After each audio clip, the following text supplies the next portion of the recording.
Hello friends, welcome to my YouTube channel. अगर आपको मेरी वीडियोस पसंद आ रही हैं तो मेरे चैनल को सब्सक्राइब करिए और मेरी वीडियोस को लाइक और शेयर जरूर करिए। Today's topic which we are going to discuss is instruction set completeness, जो कि कंप्यूटर ऑर्गेनाइजेशन का ही एक टॉपिक है। इस टॉपिक को डिस्कस करने से पहले हम ये बात जानेंगे कि किसी भी इंस्ट्रक्शन में यानी कोई ऑपरेशन परफॉर्म करते वक्त मिनिमम से मिनिमम कितने इंस्ट्रक्शन की रिक्वायरमेंट होती है। इंस्ट्रक्शन सेट कंप्लीटनेस मतलब कि कोई भी एक सेट या कोई एक मैनुअल हम देते हैं तो वो मैनुअल के हिसाब से या वो एक माइक्रो प्रोसेसर या वो एक एम्बेडेड सिस्टम कम से कम कुछ इंस्ट्रक्शंस को, बेसिक इंस्ट्रक्शंस को हमारे फुलफिल करके दे। तो एक मिनिमम इंस्ट्रक्शन सेट ऐसा होना चाहिए जिसमें वो अर्थमेटिक भी इंस्ट्रक्शन करे फॉलो, लॉजिकल काम भी करे, ट्रांसफर भी करे, कंट्रोलिंग भी करे, साथ ही वो इनपुट और आउटपुट से भी डील कर सके।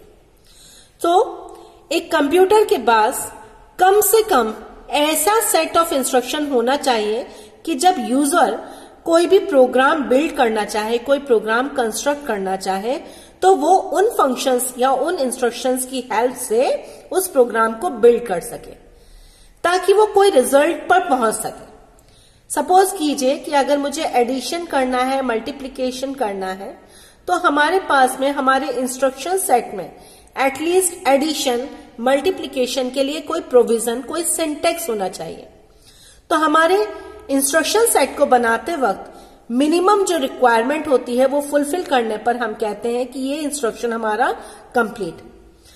तो this set of instruction are set to be complete if computer includes minimum means sufficient number of instructions in each of the following categories, जो मैं कि आपसे डिस्कस करने वाली हूं। तो मैंने आपको जैसे बताया कि शुरुआत में ही कि हमारे पास में जैसे अर्थमेटिक काम होना है, अर्थमेटिक इंस्ट्रक्शंस फुलफिल होने हैं, लॉजिकल फंक्शनिंग होनी है, कोई भी डेटा रजिस्टर से मेमोरी में ट्रांसफर होना है या मेमोरी से रजिस्टर में ट्रांसफर होना है, तो इस तरीके के इंस्ट्रक्शन में यानी इन्हें क्या बोलेंगे, ट्रांसफर इंस्ट्रक्शन। तो इन इंस्ट्रक्शंस की कैटेगरी में सारे हमारे सिंटेक्स अवेलेबल होने चाहिए। तो अब सबसे पहले मैं आपसे डिस्कस करने वाली हूं कि कौन कौन सी कैटेगरीज हैं जिन कैटेगरीज में हमारे इंस्ट्रक्शंस होने चाहिए। तो टोटल मैंने क्या करा है, इन्हें डिवाइड कर दिया है 4 कैटेगरीज में, जिन कैटेगरीज में आपके इंस्ट्रक्शंस के सिंटेक्स होने चाहिए।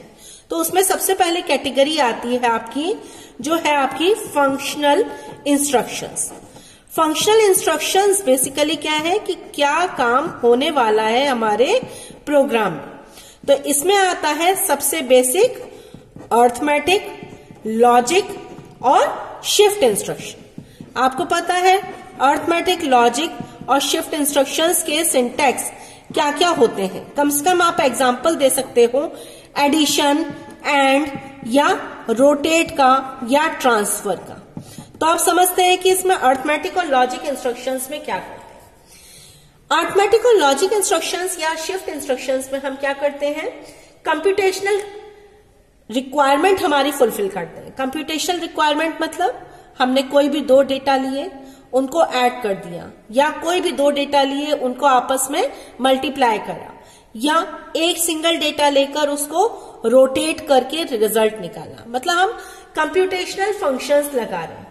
तो इसमें हम क्या करते हैं, बाइनरी इंफॉर्मेशन बल्क में होती है, वो इंफॉर्मेशन हम डिजिटल कंप्यूटर में जो स्टोर की हुई है यानी कि मेमोरी में, उन पर हम ऑपरेशन करते हैं। तो उन डेटास को क्या लेंगे, पहले प्रोसेसर रजिस्टर में लाएंगे, प्रोसेसर रजिस्टर में लाकर उस पर अपने सिंटेक्स अप्लाई करेंगे और किसी भी इंफॉर्मेशन के ऊपर वो सिंटेक्स लगा के रिजल्ट देंगे। तो अब यहां पर मैं आपको एग्जांपल लेती हूं, जैसे अर्थमेटिक इंस्ट्रक्शन के लिए सबसे पहला और बेसिक एग्जांपल मैंने अभी आपको क्या बताया, एडिशन का। तो एडिशन में हम क्या करेंगे, कोई भी 2 नंबर्स को ऐड कर देंगे, या इसी से रिलेटेड कोई और भी हो सकता है, जैसे कि हम प्रोसेसर रजिस्टर का कोई डेटा है उसको कॉम्प्लीमेंट कर दें, तो उसे क्या बोलेंगे, कॉम्प्लीमेंट एक्यूमुलेटर यानी CMA। या इसकी जगह हम क्या कर सकते हैं, इंक्रीमेंट कर दें एक्यूमुलेटर के कंपोनेंट को, तो उसे क्या बोल सकते हैं, INC। ये हो गए हमारे अर्थमेटिक इंस्ट्रक्शंस के कुछ एग्जांपल। इसी की जगह अगर हम अर्थमेटिक इंस्ट्रक्शंस में ही टूज कॉम्प्लीमेंट ले लें तो टूज कॉम्प्लीमेंट रिप्रेजेंटेशन के लिए भी हमारे पास इसमें प्रोविजन होता है। या सर्कुलेट करना चाहते हैं, सर्कुलेट के लिए आपको पता होगा CIR यानी सर्कुलेट कर दीजिए राइट में, या CIL यानी सर्कुलेट कर दीजिए डेटा को, बाइनरी बिट्स को लेफ्ट डायरेक्शन में। तो ये भी अर्थमेटिक शिफ्ट्स का ही एक एग्जांपल। इसके अलावा क्या चीज और भी परफॉर्म की जा सकती है? Multiplication, division. मल्टीप्लीकेशन और डिवीजन भी परफॉर्म किए जा सकते हैं, लेकिन ज्यादातर जगह पर मल्टीप्लीकेशन हमें पता है एडिशन कर करके भी मल्टीप्लीकेशन अचीव किया जा सकता है, और डिवीजन करना है तो हम नंबर्स को सब्ट्रैक्ट करते जाएं तो भी डिवीजन अचीव किया जा सकता है। इसलिए मल्टीप्लीकेशन और डिवीजन का सिंटैक्स मिनिमम सेट में नहीं दिया जाता, वह एक्सपेंडेड फॉर्म में दिया जाता है, जो हमारे सिस्क माइक्रोप्रोसेसर होता है। उसके बारे में बाद में बात करते हैं हम। अब इसके बाद बात करते हैं कि अगर हमारे पास में सिस्क अगर माइक्रोप्रोसेसर होता है या लॉजिकल फंक्शनिंग उसमें होती, तब कैसे करते हैं हम। तो लॉजिकल के लिए एग्जांपल हमारा क्या है? लॉजिक के लिए हमारा बेसिक एग्जांपल है एंड गेट। आप सब लोग जानते हैं एंड लॉजिक प्रोवाइड कराना है। इसी की जगह अगर हमें एंड लॉजिक की जगह नैंड लॉजिक प्रोवाइड कराना है तो हम एंड के बाद जो डेटा निकल कर आएगा उसको कॉम्प्लीमेंट कर दें तो नैंड लॉजिक बन जाएगा। तो हम इस तरह से हम मिक्स एंड मैच करके सिंटैक्स का यूज करके आगे और फर्दर इंस्ट्रक्शन सेट क्रिएट कर सकते हैं। अच्छा, एंड लॉजिक के अलावा और क्या इंस्ट्रक्शंस हो सकते हैं कि अगर हम जो एक्यूमुलेटर है, एक्यूमुलेटर क्या होता है? प्रोसेसर रजिस्टर, उसके कंटेंट को क्लियर करना चाहते हैं, यानी हम क्या लिख दें? Clear the content of accumulator. तो ये सारे इंस्ट्रक्शन मिनिमम कम से कम आपके होने चाहिए अगर हम चाहते हैं कोई एक इंस्ट्रक्शन कंप्लीट। इसके अलावा अब आती है सेकंड कैटेगरी। सेकंड कैटेगरी होती है हमारी इंफॉर्मेशन मूव करने वाली, यानी कि ट्रांसफर इंस्ट्रक्शंस की कैटेगरी आती है। इस कैटेगरी में हम क्या करते हैं? इस कैटेगरी में हम इंफॉर्मेशन को मेमोरी से या मेमोरी में इंफॉर्मेशन को ट्रांसफर करते हैं। अच्छा, मेमोरी से इंफॉर्मेशन कहां ट्रांसफर करेंगे? प्रोसेसर रजिस्टर के बीच में। तो इस तरह से इसे क्या कह सकते हैं कि ट्रांसफर इंस्ट्रक्शंस में हम क्या करते हैं? डेटा ट्रांसफर करते हैं किस किस के बीच में? Between the main memory and processor register and the processor register. तो अब इसमें कौन से सिंटैक्स आएंगे? इसमें आएंगे स्टोर करने वाले सिंटैक्स या मूव करने वाले सिंटैक्स। अब स्टोर करने वाले सिंटैक्स कौन से होंगे? सपोज कीजिए आपने एडिशन का फंक्शनिंग कर दी, तो एडिशन का रिजल्ट कहां स्टोर होगा? एक्यूमुलेटर में जाकर स्टोर हो जाएगा। तो जब एक्यूमुलेटर में स्टोर हो जाएगा रिजल्ट, तो अब उस केस में उस रिजल्ट को मेमोरी में भी तो स्टोर करना पड़ेगा। तो उस डेटा को एक्यूमुलेटर से अगर किसी पर्टिकुलर मेमोरी लोकेशन पर सेव करना है तो हम क्या करते हैं? STA सिंटैक्स का यूज करते हैं। STA क्या होता है? Store the content of the memory, और इसके आगे हम दे देंगे लोकेशन। तो इस तरीके के सिंटैक्स का हम क्या यूज करेंगे? ट्रांसफर करने के लिए इंस्ट्रक्शन को मेन मेमोरी में, कहां से? प्रोसेसर रजिस्टर से। इसके अलावा और क्या हो सकता है? अगर हम मेमोरी से ट्रांसफर कर रहे हैं एक्यूमुलेटर में, यानी हमें क्या करना है? लोड करना है। लोड किसको करना है? एक्यूमुलेटर को। कहां से? किसी पर्टिकुलर मेमोरी लोकेशन से। तो LDA एक सिंटैक्स होता है, क्या होता है? वो क्या कहता है? Load the content of the accumulator from some memory. तो ऐसे केस में आप मेमोरी से सिंटैक्स को मेमोरी से सिंटैक्स को एक्यूमुलेटर में स्टोर कर सकते हैं। ठीक है, ये हो गया हमारा दूसरा कैटेगरी। ठीक है, ये दोनों हो गई। अब इसके अलावा थर्ड कैटेगरी आती है कौन सी? कंट्रोल इंस्ट्रक्शंस की। थर्ड में ले रही हूं, ये क्या होती है category? Control instructions. Control instructions की रिक्वायरमेंट क्यों होती है? इसलिए होती है क्योंकि जो भी डेटा फ्लो कर रहा है मेमोरी से प्रोसेसर में या प्रोसेसर से मेमोरी में, उसमें कभी भी चांसेस है कि हम इंटरप्ट दे दें, या उसमें चांसेस है कि हम कोई रिजल्ट आने पर कोई कंडीशन फुलफिल करना चाह रहे हैं। सपोज करिए आपने कंडीशनल वैल्यूज लगाई है, कंडीशनल लूपिंग लगाई है, तो क्या होगा, सपोज 0 आ गया, तो 0 आने पर हमें रिजल्ट को क्या करना पड़ेगा, रीसेट करना पड़ेगा। तो हमें क्या करना होगा, उसकी लोकेशन को मूव करना होगा। तो ऐसे केस में हम उसकी लोकेशन को चेंज करना चाहते हैं, तो कोई कंट्रोल इंस्ट्रक्शंस होने चाहिए जो हमें उसमें डालने चाहिए। तो ऐसे कंट्रोल इंस्ट्रक्शन को और क्या कहते हैं, ब्रांच इंस्ट्रक्शंस भी बोला जाता है।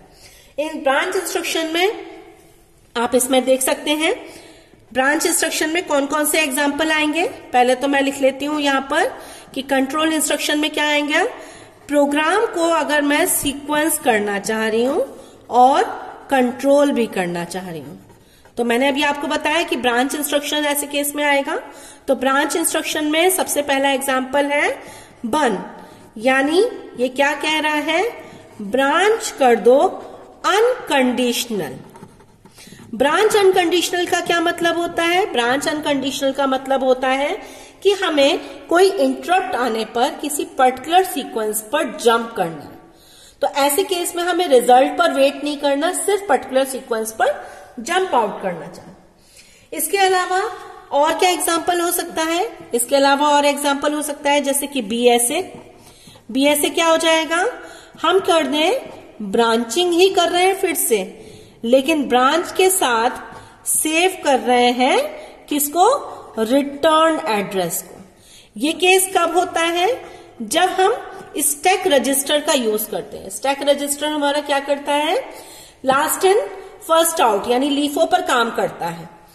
स्टैक रजिस्टर में हम कब इस्तेमाल करते हैं, स्टैक रजिस्टर जब कोई इंटरप्ट आता है तो हमें पर्टिकुलर लोकेशन पर जंप करना है, तो पुरानी वाली लोकेशन को कहीं स्टोर करना होगा और वो पर्टिकुलर लोकेशन पर जंप कर और वापस उसी लोकेशन पर आकर नॉर्मल रूटीन फॉलो करना है। तो ऐसे केस में हम बीएसए का यूज करते हैं। इसी कॉन्टिनेशन में और भी एग्जाम्पल बहुत सारे हैं, जिसमें से मैं एक और ले रही हूं, ISZ क्या कहता है, इंक्रीमेंट कर दीजिए और स्किप कर जाइए अगर 0 आ जाए तो, यानी कि रिजल्ट पर बेस्ड है। तो देखिए कहीं ना कहीं हमने कंडीशनल और अनकंडीशनल दोनों टाइप के कंट्रोल इंस्ट्रक्शंस इसमें इंक्लूड कर दिए। ये था आपका थर्ड टाइप का इंस्ट्रक्शन जो किसी इंस्ट्रक्शन सेट को कंप्लीट करने के लिए रिक्वायर्ड होता है। अब मैं लास्ट इंस्ट्रक्शन पर जाती हूं। लास्ट इंस्ट्रक्शन कौन सा होता है, input output instruction. Input output instruction किस लिए जरूरी होते हैं, क्योंकि आप हमेशा चाहते हैं कि यूजर इंटरैक्ट कर पाए या यूजर डेटा को ले पाए। तो ऐसे केस में हमें क्या करना होता है, किसी कीबोर्ड से अगर हम डेटा देना चाह रहे हैं, डायरेक्टली मेमोरी में सेव ना करके डायरेक्ट देना चाह रहे हैं, तो ऐसे केस में हमें इनपुट और आउटपुट इंस्ट्रक्शन की रिक्वायरमेंट होती है। तो इनके लिए क्या सिंटेक्स अवेलेबल होते हैं, INP जो कि इनपुट से रिलेट करे या OUT जो कि आउट से रिलेट करे। तो ये टोटल ये 4 की 4 इंस्ट्रक्शंस, ये जो अभी मैंने आपको पहले बताया और अब ये इंस्ट्रक्शंस मिला के पूरा आपका एक complete instruction set, minimal complete instruction set बनता है। मिनिमल क्यों बोला, क्योंकि ये मिनिमम सिंटेक्स है जो किसी प्रोग्राम को लिखने में हेल्पफुल होते हैं। बिना इसके कोई भी प्रोग्राम किसी कंक्लूजन तक यानी कोई रिजल्ट दे नहीं पाए। ठीक है, आज के लिए बस इतना ही, आगे फिर कंटिन्यू करते हैं दूसरे टॉपिक्स पर। Thank you.